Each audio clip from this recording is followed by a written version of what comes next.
Victòries consecutives a casa són en gran part mèrit també de l'afició, evidentment també de Pochettino, dels jugadors, però l'afició que s'ha entregat molt. I això de cara a Cornellà al Prat, que ho parlarem d'aquí una estona, serà bàsic recordar-ho i no oblidar el paper tan important de l'afició, perquè en un camp com aquell, amb l'afició tan entregada, és molt difícil que s'escapin punts. Aquesta teoria té partidaris i detractors, però és una teoria molt real. Avui hem vist una cosa que ens ha cridat l'atenció. És que Raúl Tamudo avui ha fet els 3 gols del partit. Per cert, jo que sóc un fanàtic de les casualitats significatives, primer gol a l'estadi olímpic d'un jugador de l'Espanyol el va marcar Pochettino, l'últim l'ha marcat Raúl Tamudo. És una dada significativa. Hem vist, però, que els han marcat, s'ha alegrat molt de marcar-los, però després, quan l'han canviat, no li hem vist la cara de felicitat. Era més un comiat que un em quedo. Què passarà amb Raúl Tamudo? No sé, jo no li he vist la cara perquè estava aixecat aplaudint-lo i no li he vist la cara. Amb Raúl Tamudo passarà el que ell vulgui. Té un any més de contracte, recordem. Té un any més de contracte, però vull dir, Raúl ha donat tant per l'Espanyol, que passarà el que ell vulgui, així de clar. Així de clar. No podem agrair-li de cap altra manera, no?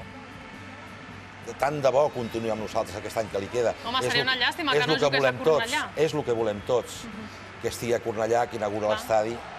És que hi ha pràcticament una feta modista, en aquest Espanyol, amb aquest jugador. Sí, i tant, però repeteixo, serà el que ell vulgui. I el que són les coses, ha acabat sent el màxim golejador de l'equip aquesta temporada en Lliga. Sí, s'ho mereixia també, perquè jo sé el que ha patit, el malament que ho ha passat, i bé, aquest acomiadament de Montjuïc ha sigut el que ell es mereixia tenir, no?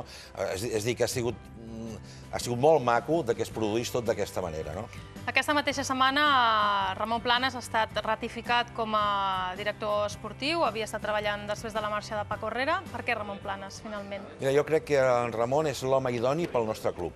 O sigui, jo en Ramon, quan el vaig conèixer, hem estat treballant 4 mesos junts, li vaig dir, Ramon, entres d'una forma eventual, provisional, vull veure com treballes, vull veure els teus coneixements, i ja la primera nota positiva per ell va ser el tema del fitxatge de l'Ivan Alonso, que ell ha esmentat abans. Ell va estar tossut, que aquest era l'home, per tota una sèrie de raons, no solament les futbolístiques, sinó les altres. Caràcter, empenta, el seu gènit.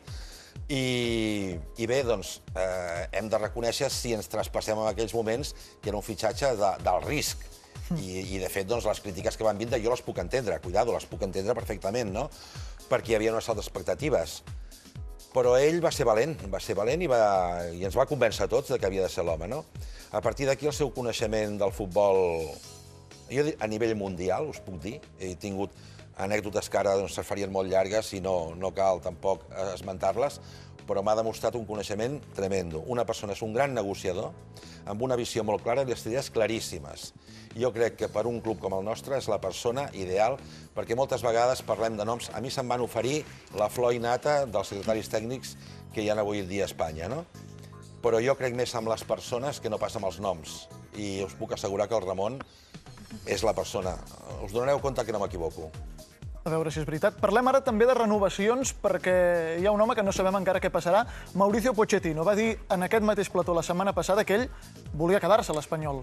Com està el tema de la renovació de Mauricio Pochettino? Si ell vol quedar-se, nosaltres volem molt més encara. És el que sospitava. Això és el que sospitava, però clar. Jo soc optimista i jo estic convençut que, anem a veure, si fos un tècnic que no hagués viscut l'Espanyol com l'ha viscut el míster, el Mauricio, i sempre que parlo del Mauricio vull afegir també el Feliciano, perquè vull dir, són carn i ungla, doncs podrien haver problemes amb la seva renovació. Jo crec que amb les ganes que ell té, amb el seu espanyolisme, estic convençut que arribarem a un acord. I vull dir, aquesta setmana, jo avui quan em despedia d'ell al vestidor, doncs li deia això, li deia a Mauricio, esta setmana hemos de cerrar el tema. Quin dia han quedat per firmar? No, hem quedat, anem a veure, és que ell té raó amb una cosa fonamental. I és que el projecte és la base, és fonamental que tinguem un projecte, que tots combreguem amb aquest projecte per tirar-ho endavant, no? Llavors, doncs, bueno, ens hem marcat, i no hi ha problema de dir-ho, doncs 2 dies per tancar tot el tema del projecte. Per tant, o sigui, dimarts seria la reunió definitiva? Penso que no descobreixo res de l'altre món. Dic que ens reunirem a partir del dimecres, perquè aquests 2 dies ja tenen coses que fer, llavors el dimecres, però allò full time fins que no sortim d'allà com el Conclave, fins que no hi hagi papa d'allà no sortim. Fumata blanca, no o sigui, d'allà. dimecres Pochettino serà renovat com a entrenador de l'Espanyol. No, jo dic que el dimecres és el primer dia que començarem a parlar a fons de tot el projecte. Parlant tot el dia segur que es posen d'acord. Segur, perquè a més tant el Ramon Planes com el Mauricio, com el Feliciano, com jo, tenim les idees bastant clares en aquest sentit per on ha d'anar el club, no? I volem fer un gran club. És que en realitat mai una renovació havia estat tan clara. Ho vol l'entrenador, ho vol la directiva de l'Espanyol, ho volen els seguidors, ho vol tothom. Per tant, per això que no es pot escapar. No es pot escapar aquesta renovació. Doncs ja que tenen les coses clares, parlem també de jugadors que han de renovar o no. Li demano això, brevetat, sinceritat, perquè tenim una llarga llista que consultar-li a vostè com a responsable de l'àrea esportiva. Kameni, avui semblava que s'acomiadava, que feia així en el cor i que s'acomiadava de l'afició. Mira, i jo sento que amb aquest tema no donar les respostes que em demaneu. Perquè el porta el president directament. No, i us explicaré el perquè. No s'ha parlat amb cap jugador de renovacions. I penso que ha sigut un dels temes claus també per aquesta salvació. Si parles amb un jugador, lògicament s'ho comenta entre ells, conmigo han hablado, con los demás no.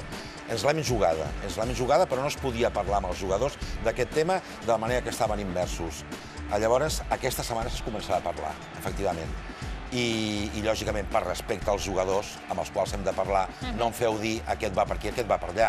Els primers que s'han d'assabentar del que pensa el club fer són ells. Per tant, ni de la penya, no ens dirà res de la penya, ni de... Raquel, les 3 següents preguntes salten. No? Ni de la penya, ni Nené... Ja per respecte als jugadors que se'l mereixen tot. Doncs ataquem per una altra banda. Ara, si ens permet, la Raquel i jo sí que demanaríem una cosa, i és que es faci un esforç per Nené, un home que ha fet un final de temporada i es vol quedar a l'Espanyol, ell ho ha dit, i jo crec que ho diu sincerament, i ha fet un final de temporada excel·lent, posant-se el públic a la butxaca, també, amb el seu futbol, vull dir que facin un esforç per Nené. Jo diria que un final de temporada extraordinari. Sí. I va ser un dels fitxatges de Paco Herrera, tampoc no ho hem d'oblidar. Com el Nico Pareja. I a última hora, més. Nico Pareja, el Romà... El dia abans de començar la Lliga. Exactament. El dia abans de començar la Lliga. Doncs si no ens dirà res de les renovacions, li podem preguntar pels jugadors que han d'arribar, no? Jugadors que han d'arribar molts, perquè l'altre dia el senyor Planes deia que n'havien d'arribar uns 8, aproximadament, va dir això. Hem escoltat ja els primers noms, n'hem sentit 5 o 6, n'escoltarem moltíssims d'aquí al final. Algun d'aquests noms, és cert, està negociant l'Espanyol per algun dels noms que hem escoltat aquestes darreres hores? Sí, hi ha 2 dels que han sortit que són certs, Ens els pot dir? Quins? Bueno, anem a veure. Ens pot anunciar el primer fitxatge de la temporada? No sé quin serà el primer. Tots 2 són fitxatges molt difícils. Un per una causa i un altre per una altra, no? Però jo estic convençut que farem un gran esforç i els podrem portar.